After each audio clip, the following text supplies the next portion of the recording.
இந்த ஞாயிற்றுக்கிழமை மாலையில் கொடுத்தது இறக்கிறதுக்காக நன்றி செலுத்துகிறோம். நாங்கள் அநேக நாள் தியானிக்காமையும் சாமி நோம்பை குறித்து பாடாமையும் தேவனே எவ்வளோ கஷ்டமாக இந்த சூழ்நிலைகளையும் இந்த தருணங்களை ஒரு சிலரோடு நாங்கள் ஜெபிக்க பாட அதிகமாக உதவி செய்யுங்க. அதுக்காக நன்றி செலுத்துகிறோம். தேவனே எங்களுக்கு தெரியும், நீர் அசைவாட உதவி செய்யுங்க. இந்த வார்த்தை மூலமாக பேசும் தேவ மகிமைக்காக நினைக்கக்கூடிய அந்த கிருபை நீர் தாரும். கேட்குற ஒவ்வொரு தேவப்பிள்ளைகளுக்கும் அதிகமாக ஏற்ற கிருபை தாரும். நீரே மகிமைப்படும். எங்கள் மத்தியில் ஆபாசனை கடுவோம். காலை வார்த்தை கேட்டோம், இப்பொழுது வார்த்தை கேட்கறதுக்கு உதவி செய்யும். நீரே பொருட்படுத்து மகிமைப்படும். எல்லாருடைய இயேசு கிறிஸ்து நாமத்தில் கேட்கும் பிதாவே, ஆமென். நம்ம சங்கீதத்தில் 29வது சங்கீதம் இதில் நம்ம வாசித்தோம். இப்போ நம்மளுக்கு தேவன் இந்த கொரோனா காலங்களில் முக்கியமாக ஆறுதல் பலன் நம்மளுக்கு தான் தேவை முக்கியம். எவ்வளோதான் நம்முடைய வாழ்க்கையில் வாழ்ந்தாலும் பலன், இதுக்கு நம்ம விட்டமின் சிங்கிறாங்க.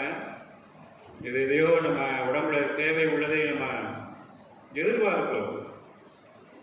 டாக்டர்கிட்ட போனால் அவங்க பலத்துக்குரிய மாத்திரை எழுதுறாங்க இல்லையா? ஆனால் வேதத்தில் நம்மளுடைய வாழ்க்கை, வேதத்துக்குரிய காரியங்களை நம்ம பார்க்கும்போது நம்முடைய வாழ்க்கை ஒரு விசித்திரமான வாழ்க்கையாக இருக்குது.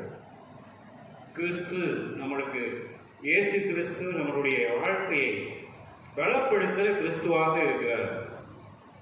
பலன் எப்படி வரும்? நம்ம விசுவாசத்தை குறித்தும் நீதியை குறித்தும் நேர்மையை குறித்தும் தேவன் கண்டித்து உணர்த்தினார். ஆனால் நம்முடைய வாழ்க்கையில் வரக்கூடிய பலன் பாருங்க. 11வது வசனம், கர்த்தர் தமது ஜனத்திற்கு பலன் கொடுப்பார். பாருங்க, இங்க தம்முடைய கர்த்தர் தமது ஜனத்திற்கு பலன் கொடுப்பார். யாருக்குங்க? தமது ஜனத்திற்கு, அவருடைய ஜனத்திற்கு, அவருடைய பிள்ளைகளுக்கு, அவருடைய வழியில் நடக்கிறவங்களுக்கு, அவரை ஏற்றுக்கொண்டவங்களுக்கு பலன் கொடுப்பார். முக்கியமாக பலன் என்பது நம்முடைய ஆகாரத்தினாலையும் மட்டன்னாலையும் சிக்கன்னாலையும் வந்துடுறது போகிறது கிடையாது. கொஞ்ச நேரம் தான் இருக்கும். இன்னைக்கு சிக்கன் பிரியாணி சாப்பிட்டோம்னா எப்படி இருக்கும்? கொஞ்ச நேரம் புஷ்டியாக இருப்போம். சாயங்காலத்துக்குள்ளே அது போயிடுது. சாயங்காலத்தில் ஏதாவது ஆகாரம் நம்ம சாப்பிடல அப்படின்னா என்ன ஆகும்? பலன் குன்றி போய்விடும், காணாமல் போயிடும். நம்ம சந்தோஷமாக இருப்போம். பலன் இன்னைக்கு சிக்கனை சாப்பிட்டோம், இன்னைக்கு இந்த மாத்திரையை சாப்பிட்டோம், இந்த பலன் இருக்குது. எல்லாம் பிஸ்னஸ் வியாபாரங்கள் எல்லாம் பேர்ந்து போச்சு.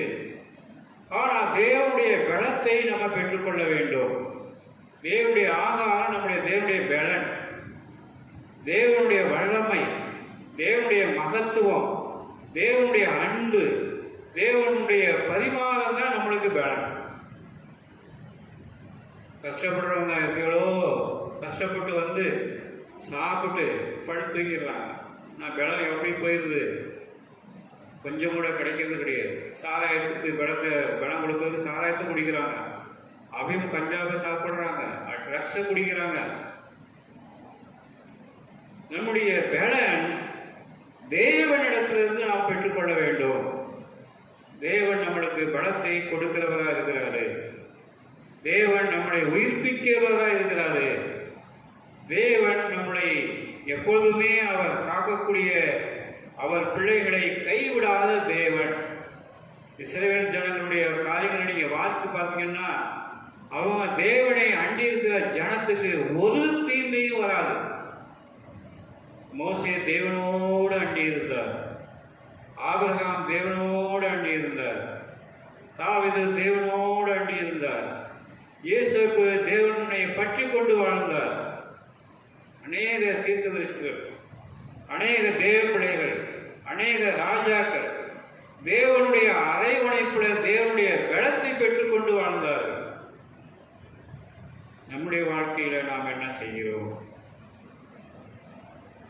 யாரை நம்ம பலத்தை பெற்றுக்கொள்ள முடியும்? டாக்டர்கிட்டையா? பணத்திலையா? உறவினர்கிட்டையா? அன்பானவர்களே, புஷ்டியாக இருக்கிறான், இன்னைக்கு இருப்பான், நாளைக்கு இருக்கிறது கிடையாது. அளவுக்கு மிஞ்சினால் அமிர்தம் நஞ்சு அப்படி சொல்லப்பட்டிருக்கு. ஆனால் என்னுடைய வாழ்க்கையெல்லாம் பார்த்தீங்கன்னா எவ்வளோ பலவீனம் தான். ஆனால் நம்முடைய வாழ்க்கையில தேவன் நம்மளுக்கு கொடுத்த பலத்தை தேவனுக்காக நம்ம எப்படி செலவழிக்கிறோம், அதான் முக்கியம். நம்முடைய வாழ்க்கை, நம்முடைய தேவன் நம்முடைய எல்லாவற்றிலிருந்து அவர் பலத்தை கொடுக்கிறவராக இருக்கிறார். பாருங்க, இங்க தமது ஜனத்துக்கு பலத்தை கொடுப்பார். பலங்கிறது முதலாவது தேவனுக்கு காத்திருக்க வேண்டும். இந்த கொரோனா காலங்களில் அநேகர் ஜெபிக்கிறாங்க, அநேகருடைய பாடுகளை பார்க்கிறோம், அநேகருடைய காரியங்களை பார்க்கிறோம்.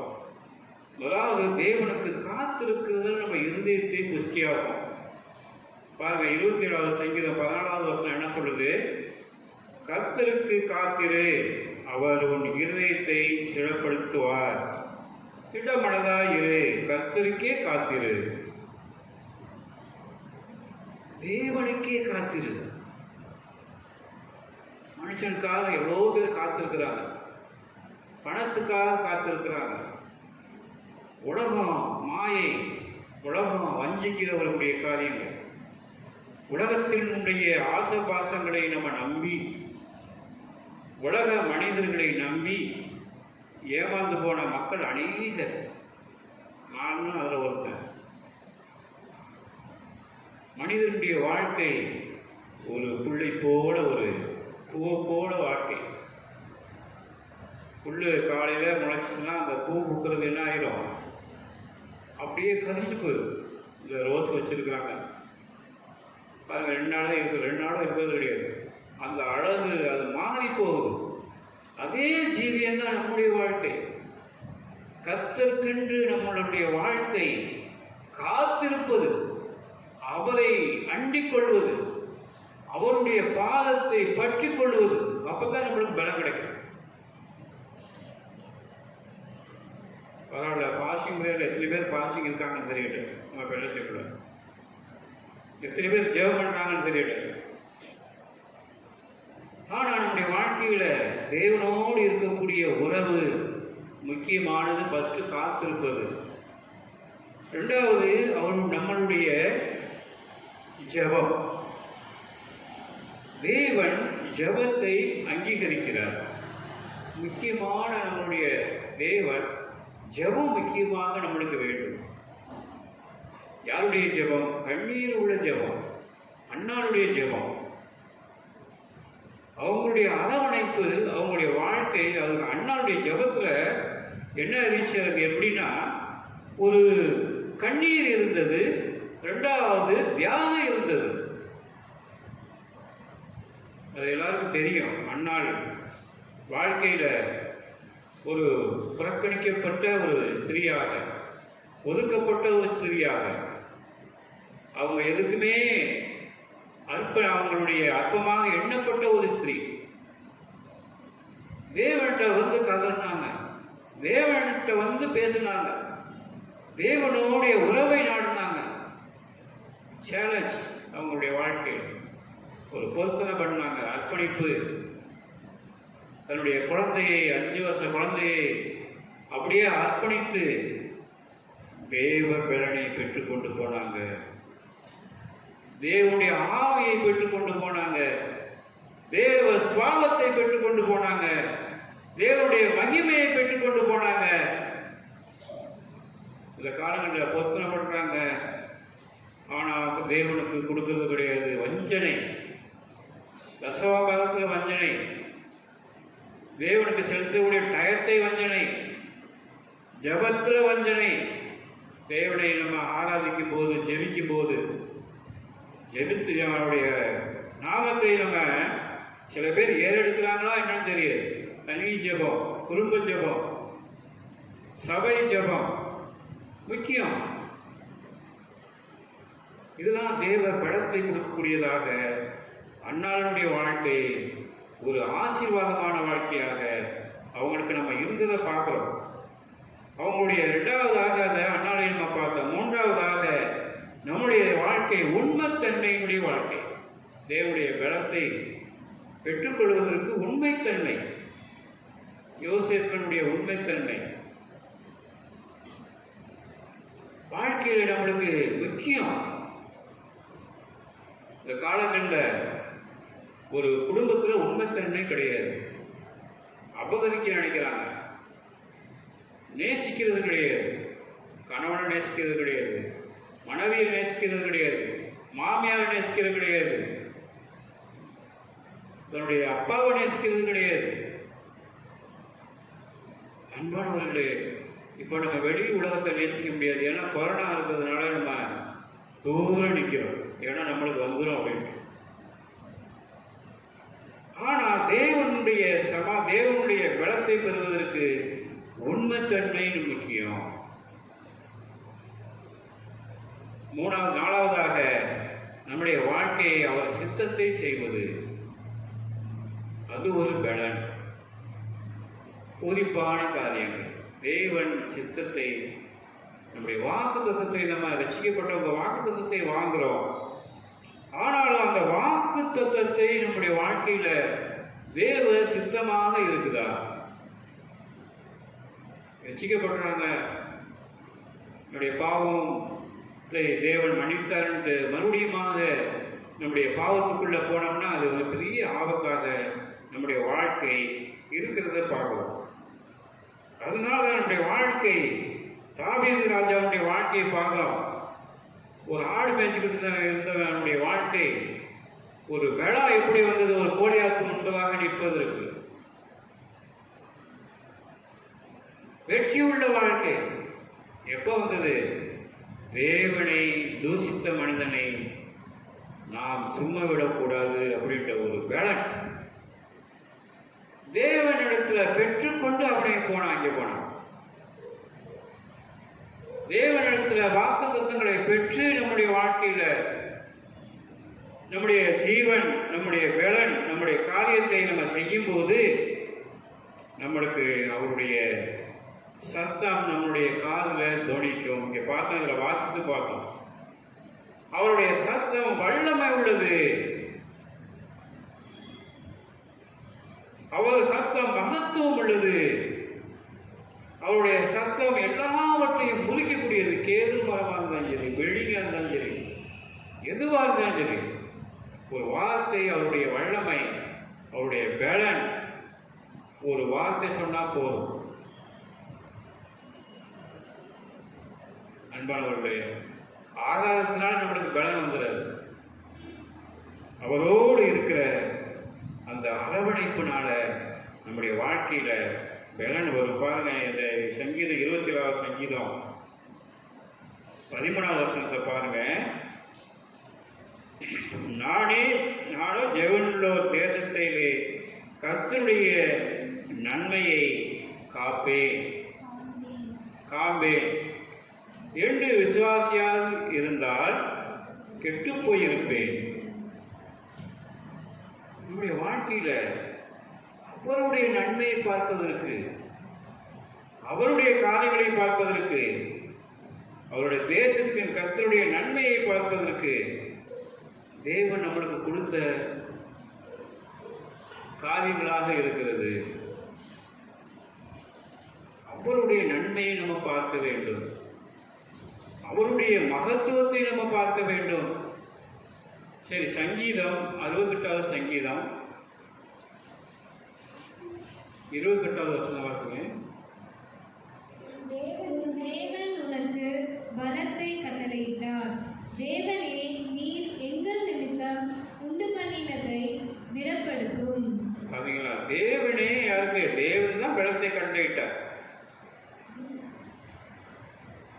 தேவன் தான் நம்முடைய தேவன் உனக்கு பலத்தை கட்டளையிட்டார். அவர் நம்மளுக்கு கட்டளையிடாம, அவர் நம்மளுக்கு செய்யாம நம்முடைய வாழ்க்கையில நம்ம பலன் கிடைக்காது. இந்த காலங்களில் நம்மளுக்கு பலன் வேண்டும், அவருடைய ஆதரவு வேண்டும், அவருடைய அரவணைப்பு வேண்டும், அவருடைய சுகம் வேண்டும். அப்படின்னா யாரும் நம்ம பெற்றுக்கொள்ள வேண்டும்? அவருடைய பலத்தை நாம் பெற்றுக்கொள்ள வேண்டும். உமக்கு பலத்தை கட்டளையிட்டார். தேவனே நீர் எங்கள் நிமித்தம் உண்டு பண்ணினதை திடப்படுத்தும். அவர் நம்மளை திடப்படுத்தக்கூடிய தேவன், அவர் நம்மளை உருவாக்கக்கூடிய தேவன், அவர் நம்மளை எப்பொழுதுமே பலப்படுத்துகிற கிறிஸ்து. அப்படி நம்பினோம்னா நம்முடைய வாழ்க்கையில பெரிய காரியங்களை நம்ம சாதிக்கலாம், பெரிய காரியங்களை நம்ம சாதிக்கலாம். பலன், யோபுக்கு பலனை குன்றி போய்விட்டது. பிள்ளைகளை இழந்தான், பொருளை இழந்தான், சொத்து இழந்தான், சுகத்தை இழந்தான், எல்லாவற்றையும் இழந்தவனுடைய பலன் வீதியிலே அவனுடைய வியாதியோடு படுத்திருக்கிறான். யார் கொடுப்பா பலன்? சொத்து பலன் கொடுத்ததா? பணம் பலன் கொடுத்ததா? மனைவி பலன் கொடுத்தாங்களா? பிள்ளைகள் பலன் கொடுத்தாங்களா? இல்ல அவங்களுடைய ஃப்ரெண்ட்ஷிப் பலத்தை கொடுத்தாங்களா? யாருமே கிடையாது. பலத்தை கொடுப்பவர் கிறிஸ்து. பலன் நம்மளுக்கு பெரிய ஒரு அதிசயத்தை செய்யக்கூடியது. பாருங்க, யோபு 6வது அதிகாரம் 11வது வசனத்தை நீங்க வாசிச்சு பார்த்தீங்கன்னா, நான் காத்துக் கொண்டிருக்க என் பலன் எம்மாத்திரம், என் ஜீவனை நீட்டித்திருக்க பண்ண என் முடிவு எப்படிப்பட்டது. பார்த்தீங்களா? நான் காத்து கொண்டிருக்க என் பலன் எம்மாத்திரம். தேவன் நம்முடைய பலத்தை அவர் சொல்றார். நம்முடைய பலத்தை ஒரு காலம் நம்ம கூட்ட முடியாது, குறைக்க முடியாது. பலவீனம் வந்துச்சுன்னா தேவன் தான் எல்லாவற்றையும், ஜீவனை கூட அவர் தான் நம்மளுக்கு நீடிக்க முடியும். ஜீவனை அவர் தான் கொடுக்க முடியும். நம்ம அப்பா அம்மான்னு கத்தினாலும் அவருடைய காரியங்களை நம்ம உத்தமத்தோடு நம்ம நாடும்போது, அரவணைப்போடு நாடும்போது, அன்போடு நாடும்போது தேவன் நம்மளை மகிமைப்படுத்தக்கூடியவராக இருக்கிறாரு. அன்பானவர்களே, நம்முடைய பலன் எப்படிப்பட்டதாக இருக்கிறது? நம்முடைய காரியம் எப்படிப்பட்டதாக இருக்கிறது? ஏசாயா தீர்க்கதரிசி 40வது அதிகாரம் 31வது வசனத்தை பார்த்தீங்கன்னா, கர்த்தருக்கு காத்திருக்கும் போது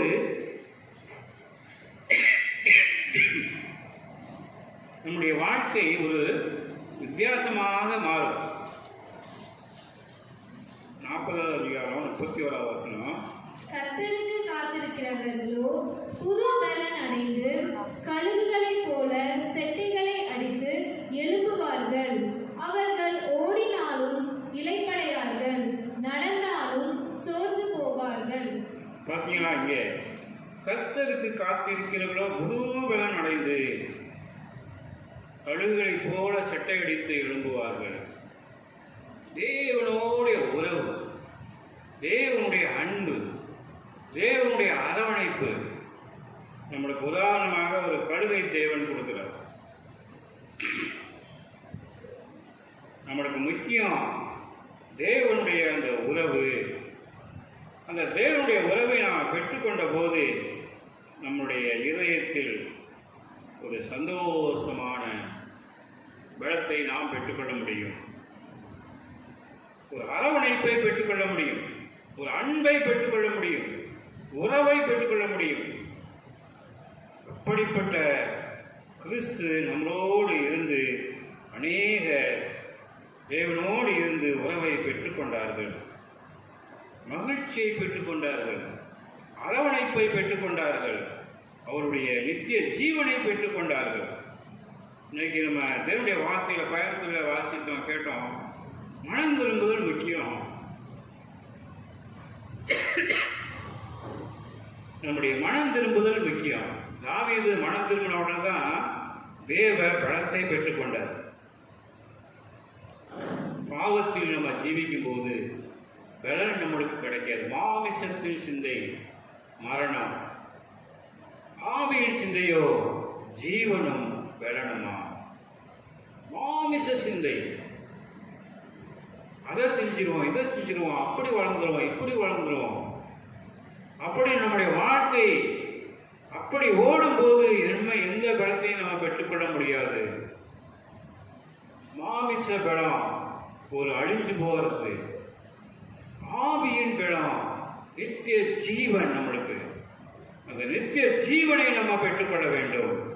அந்த நித்திய ஜீவனுக்கு ஏதுவாக நம்முடைய வாழ்க்கை கர்த்தருக்கு பயந்து அவர் வழியில் நடக்கிறவன் எவனோ அவன் பாக்கியவான். கர்த்தருக்கு பயந்து ஒரு தவறு செய்யறதுக்கு முன்னாடி இதை நான் செய்யக்கூடாது, ஒருத்தரை அவமதிக்க கூடாது, ஒருத்தரை நம்ம வஞ்சிக்க கூடாது, ஒருத்தரை நம்முடைய வாழ்க்கையில நிந்திக்க கூடாதுன்னு நம்முடைய வாழ்க்கையில எண்ணும் போது தேவன் நம்முடைய வாழ்க்கையை அவர் நம்மளை கூட்டி கொடுக்கக்கூடியவராக, நம்முடைய பலத்தை பரிபூர்ணப்படுத்தக்கூடியவராக அவர் இருக்கிறாரு. அவருடைய நித்திய ஜீவனுக்காக நம்முடைய வாழ்க்கையை பெற்றுக்கொள்ள முடியும். சங்கீதம் பாருங்க, அதே 29ஆம் சங்கீதத்துல அதே வசனம் பாருங்க. அடுத்து, கர்த்தர் தமது ஜனத்திற்கு சமாதானம் அருளி. சமாதானம் எப்போ வரும் நம்முடைய வாழ்க்கையில? இந்த காரியத்தை நம்ம செய்யும் போது, கர்த்தருக்கு காத்திருக்கும் போது, பாவத்திலிருந்து விடுதலை ஆகும் போது சமாதானத்தோடு நம்ம போக முடியும். புதிய ஏற்பாடு அநேகருடைய வாழ்க்கை சமாதானத்தோடு பார்க்க. அடுத்து அவர்கள் என்ன செய்யறாரு? ஆசீர்வதிப்பார். இதனால சந்தோஷத்தினால, ஆவியின் கனியினால, அரவணைப்பினால அவர் நம்மளை ஆசீர்வதிக்கிற தேவனாக இருக்கிறாரு. அந்த ஆசீர்வாதத்தை நாம் பெற்றுக்கொள்ளும் போது நம்முடைய வாழ்க்கையில உண்மையோடு அவரை நம்பி இருக்கும் போது நம்முடைய வாழ்க்கை ஒரு நீதி உள்ள வாழ்க்கையாக மாறக்கூடியதாக இருக்கு. அவரை நம்பும் போது, அவருடைய நாம தேடுவது பாருங்க. 37ஆவது சங்கீதம் 1வது வசனத்தை பாருங்க. கர்த்தாவே, உம்மை நம்பியிருக்கிறேன், நான் ஒரு காலம் வெட்கமடையாதபடி செய்யும், உமது நீதி நிமித்தம் என்னை விடுவியும். பாத்தீங்களா? தேவன் உம்மை நம்பி இருக்கிறேன். யாரை நம்புவது? இந்த உலகத்துல யாரை நம்புவது சொல்லுங்க? யாரை நம்ப முடியாத உலகம். இந்த கொரோனா வந்ததுபாடு எங்கேயுமே யாரையும் தொட முடியாத கூட நிலவை. பக்கத்திலே போக முடியாது கிடையாது. 3 அடிக்கும் பின்னாடி தான் நிற்க முடியாது. அப்படியே விசுவாசத்தோடு நம்ம சில வீட்டுக்கு போக வேண்டியதாக இருக்குது. யாராவது உதவி கேட்டாங்கன்னா ஜபத்துக்கோ மற்ற காரியங்களுக்கோ சும்மா சின்ன உதவி கூட நம்ம போக வேண்டியதாக இருக்குது. யாரை நம்பி?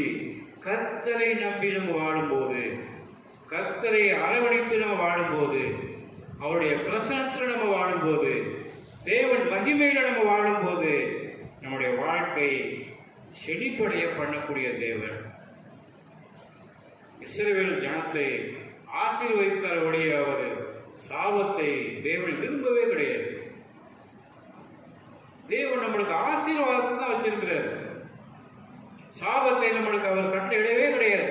சாபம் நம்முடைய வாழ்க்கையை தெரிந்து கொள்வது, தேவனுக்கு கீழ்ப்படியாம இருக்கும்போது சாபம் வரும். நம்மளுக்கு வியாதி வந்தாலும் அது ஒரு பலத்தை கொடுக்கக்கூடியதாக இருக்கும்.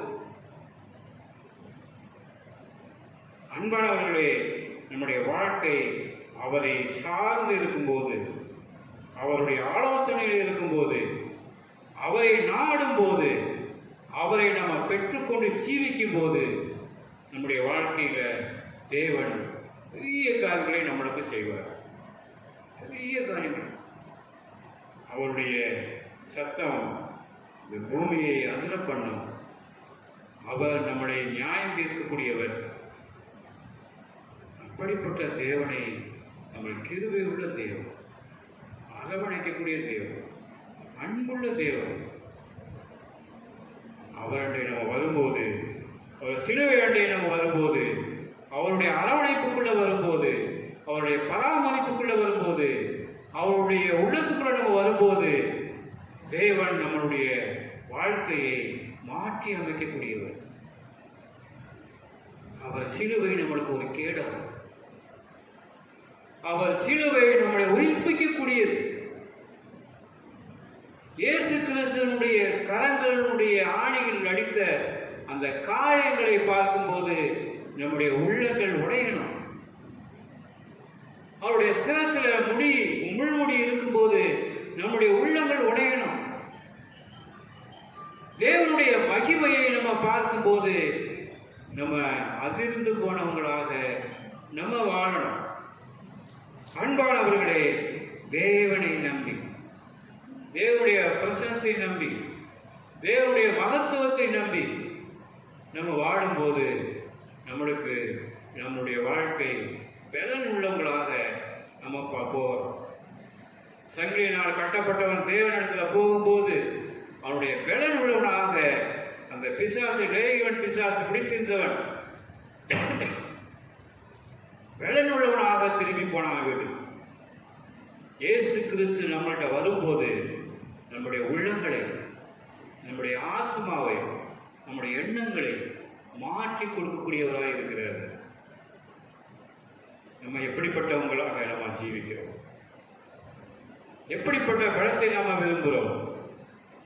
எப்படிப்பட்டவர்களுடைய தேவனை நம்ம நம்புகிறோம்? அவர் நம்மளை குணமாக்கக்கூடியவர். அவருடைய பிள்ளைகளை ஒரு காலம் அவர் கைவிடுவதில்லை. ஒரு காலம் நம்மளை கைவிடுவதில்லை. நம்ம கலங்க தேவை கிடையாது.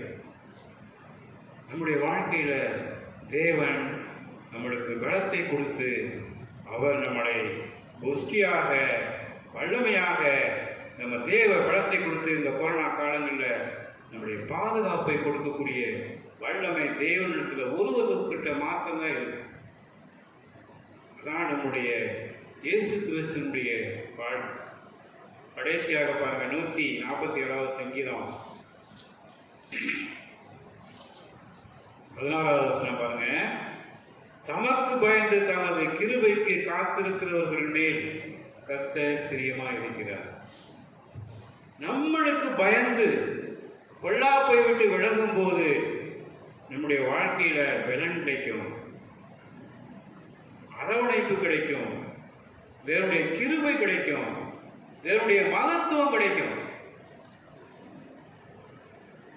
மற்றவர்களுக்கு கிடையாது, நம்முடைய இதயத்துக்கு. நம்முடைய வாழ்க்கையில நம்முடைய பாவத்தை வச்சுக்கிட்டு அடுத்தவங்களுக்கு பயந்து வாழ்ந்தோம்னா ஒரு பிரயோஜனம் கிடையாது.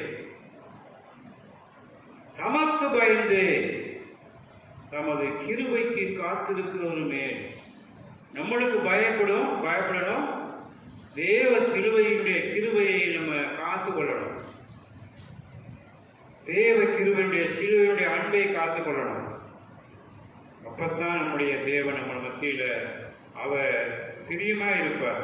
அதுக்குத்தான் 16வது வசனம் என்ன சொல்றது? சங்கீதம் 29ல கர்த்தர் தமது ஜனத்திற்கு பலத்தை கொடுப்பார், கர்த்தர் தமது ஜனத்திற்கு சமாதானம் அருளி அவர்களை ஆசீர்வதிப்பார். நம்முடைய ஆசீர்வதிக்கக்கூடிய தேவன், மகத்துவம் உள்ள தேவன், அன்புள்ள தேவன். நம்முடைய ஒருபோதும் தேவன் கைவிடுவதில்லை. அந்த அரவணைப்புகளை நம்ம போகும்போது தேவன் நம்ம மத்தியில பெரிய காரியங்களை செய்வார். செவிப்போம். மகாபரிய தகப்பனே சுவாமி, தேவனை எங்களுக்கு கொடுத்தவர்கள் ஏற்பட்டு அந்த நேரத்துக்காக நன்றி செலுத்துகிறோம். நாங்கள் கொஞ்ச நேரம் பாடல் பாடினோம், ஜெபித்தோம். இப்போ கொஞ்ச நேரம் சுவாமி உமது பலத்தினால் நாங்கள் கட்டப்பட்டு உமது பலத்தை பெற்றுக்கொள்ளக்கூடிய இந்த ஆவியோடு இந்த கொரோனா காலங்களில் எங்களுக்கு பலத்தை கொடுக்கும். உமக்கு பயந்து தமக்கு பயந்து நாங்கள் ஜீவிக்கக்கூடிய அந்த கிருபையத்தால் எங்களுடைய எல்லாவித இறக்கங்களையும் பெற்று ஜீவிக்க எங்களுக்கு உதவி செய்யும். எங்களுடைய ஜபத்தை கேட்டு நீ வழிநடத்தும். நீரே மகிமை கொள்ளும். எல்லாருடைய இயேசு கிறிஸ்து நாமத்தில் கேட்கிறேன் பிதாவே.